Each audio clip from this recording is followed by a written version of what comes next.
വിളിച്ച് ചോദ്യങ്ങളുമായി വിജയ് ഉടൻ തന്നെ കരൂരിലെത്തും. മൂകാംബിയിലേക്ക് തീർത്ഥാടകർ ഒഴുകുന്നു, മുറികൾക്ക് ഇരട്ടി വാടക. നമസ്കാരം, ഈ മണിക്കൂറിലെ ഏറ്റവും പ്രധാനപ്പെട്ട 10 വാർത്തകളുമായി ജനേകം ഓൺലൈൻ മോജോ ന്യൂസിലേക്ക് സ്വാഗതം.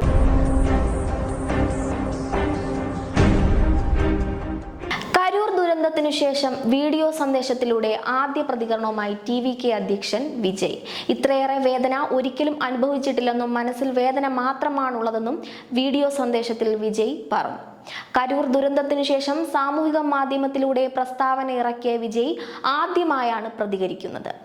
കരൂർ ദുരന്തത്തിൽ ഗൂഢാലോചന സംശയിക്കുന്ന ചോദ്യങ്ങളുമായുള്ള വീഡിയോ സന്ദേശത്തിൽ തമിഴ്നാട് മുഖ്യമന്ത്രി MK സ്റ്റാലിനെയും വിജയ് വെല്ലുവിളിച്ചു.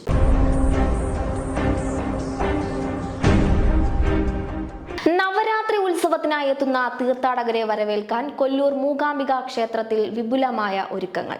പല ദേശങ്ങളിൽ നിന്നും വിശ്വാസികൾ മൂകാംബികയിലെത്തി തുടങ്ങി. ചൊവ്വാഴ്ച വൈകിട്ടോടെ ക്ഷേത്ര പരിസരം ജനനിബിഡമാകും. പതിവിലും വിപരീതമായി ഇത്തവണ മഴ പെയ്യുന്നുണ്ട്. 3 ദിവസമായി തുടരുന്ന മഴ ചൊവ്വാഴ്ച ഉച്ചതിരിഞ്ഞ് പിൻവാങ്ങി. ചൊവ്വാഴ്ച വൈകിട്ടോടെയാണ് മലയാളികൾ ഉൾപ്പെടെയുള്ളവർ എത്തുന്നത്. മിക്ക ഹോട്ടലുകളിലും മുറികൾ നേരത്തെ തന്നെ ബുക്കിംഗായി കഴിഞ്ഞു. അവശേഷിക്കുന്ന മുറികൾക്ക് ഇരട്ടി വാടകയാണ് ആവശ്യപ്പെടുന്നത്.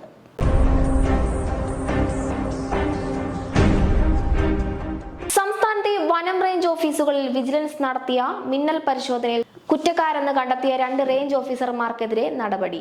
തേക്കടി വള്ളക്കടവ് റേഞ്ച് ഫോറസ്റ്റ് ഓഫീസർമാരായ KECB അരുൺ K നായർ എന്നിവരെയാണ് സസ്പെൻഡ് ചെയ്തത്. കുറ്റക്കാരെ സംരക്ഷിക്കില്ലെന്നും തെറ്റ് ചെയ്താൽ ഏത് ഉന്നതനായാലും സർക്കാർ നടപടിയെടുക്കുമെന്നും വനം മന്ത്രി AK ശശീന്ദ്രൻ അറിയിച്ചു. ഓപ്പറേഷൻ വനരക്ഷ എന്ന പേരിൽ ശനിയാഴ്ച രാവിലെയാണ് പോലീസ് വിജിലൻസ് സംഘം സംസ്ഥാനത്തെ 71 റേഞ്ച് ഫോറസ്റ്റ് ഓഫീസുകളിൽ മിന്നൽ പരിശോധന നടത്തിയത്.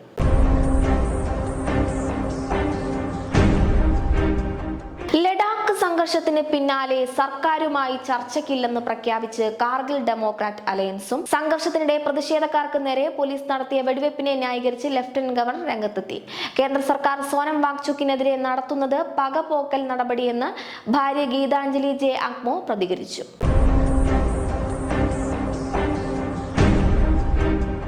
രാജസ്ഥാൻ സ്വദേശിനിയായ മെഡിക്കൽ വിദ്യാർത്ഥിനിയെ ബംഗ്ലാദേശിൽ ദുരൂഹ സാഹചര്യത്തിൽ മരിച്ച നിലയിൽ കണ്ടെത്തി. ധാക്കയിലെ അദ്ദിൻ മൊഹോമിൻ മെഡിക്കൽ കോളേജിൽ MBBS വിദ്യാർത്ഥിനിയായ നിദ ഖാന്റെ മൃതദേഹമാണ് ഹോസ്റ്റൽ മുറിയിൽ കണ്ടെത്തിയത്. ആത്മഹത്യയായിരിക്കാമെന്ന് ഹോസ്റ്റൽ അധികൃതർ പറഞ്ഞെങ്കിലും പോലീസ് ഇക്കാര്യം സ്ഥിരീകരിച്ചിട്ടില്ല.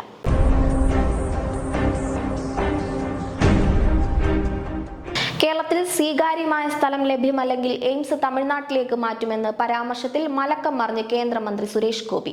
അങ്ങനെ താൻ പറഞ്ഞുവെന്ന് തെളിയിച്ചാൽ രാജിവെച്ച് രാഷ്ട്രീയത്തിൽ നിന്ന് ഇറങ്ങിപ്പോകാൻ തയ്യാറാണെന്ന് സുരേഷ് ഗോപി പറഞ്ഞു. ഇടുക്കിയിൽ സംവാദത്തിൽ പങ്കെടുത്ത് സംസാരിക്കുകയായിരുന്നു അദ്ദേഹം.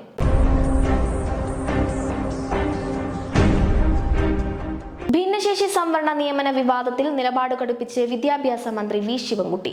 മാനേജ്മെന്റുകൾ വസ്തുതാവിരുദ്ധമായ കാര്യങ്ങൾ പ്രചരിപ്പിച്ച് സമൂഹത്തെ തെറ്റിദ്ധരിപ്പിക്കാൻ ശ്രമിക്കരുതെന്നും സുപ്രീം കോടതിയുടെയും ഹൈക്കോടതിയുടെയും വിധികൾ നടപ്പാക്കാൻ സർക്കാർ പ്രതിജ്ഞാബദ്ധമാണെന്നും മന്ത്രി പറഞ്ഞു. ഭിന്നശേഷിക്കാരുടെ അവകാശങ്ങൾ സംരക്ഷിക്കുന്നതിൽ നിന്ന് ഒരടി പോലും പിന്നോട്ടു പോകില്ല.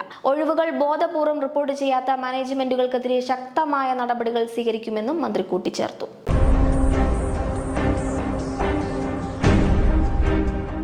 രാജ്യതലസ്ഥാനത്തും സമീപ പ്രദേശങ്ങളിലും കനത്ത മഴ.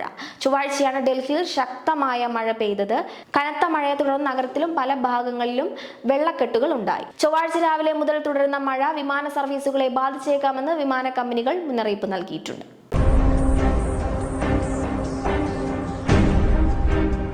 ബീഹാറിൽ അന്തിമ വോട്ടർ പട്ടിക പ്രസിദ്ധീകരിച്ചു. പ്രത്യേക സമഗ്ര പരിശോധനയ്ക്ക് ശേഷമുള്ള അന്തിമ വോട്ടർ പട്ടികയാണ് പ്രസിദ്ധീകരിച്ചത്.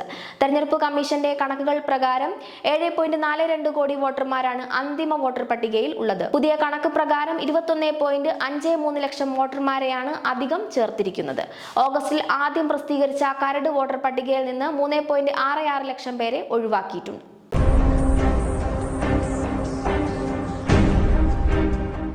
പാകിസ്ഥാനിൽ ബലൂചിസ്ഥാൻ പ്രവിശ്യയിലെ ക്വറ്റയിൽ തിരക്കേറിയ ഒരു തെരുവിലുണ്ടായ സ്ഫോടനത്തിൽ 10 പേർ കൊല്ലപ്പെട്ടു. 32 പേർക്ക് പരിക്കേറ്റതായും ബലൂചിസ്ഥാൻ ആരോഗ്യമന്ത്രി അറിയിച്ചു. ക്വറ്റയിലെ സർഗുൻ റോഡിലുള്ള പാകിസ്ഥാൻ അർദ്ധസൈനിക വിഭാഗമായ FC ആസ്ഥാനത്തിന് സമീപമാണ് സ്ഫോടനമുണ്ടായത്. സ്ഫോടനം വളരെ ശക്തമായിരുന്നതിനാൽ സമീപത്തെ വീടുകളുടെയും കെട്ടിടങ്ങളുടെയും ജനൽ ചില്ലുകൾ തകർന്നുവെന്ന് പാക് മാധ്യമങ്ങൾ റിപ്പോർട്ട് ചെയ്തു.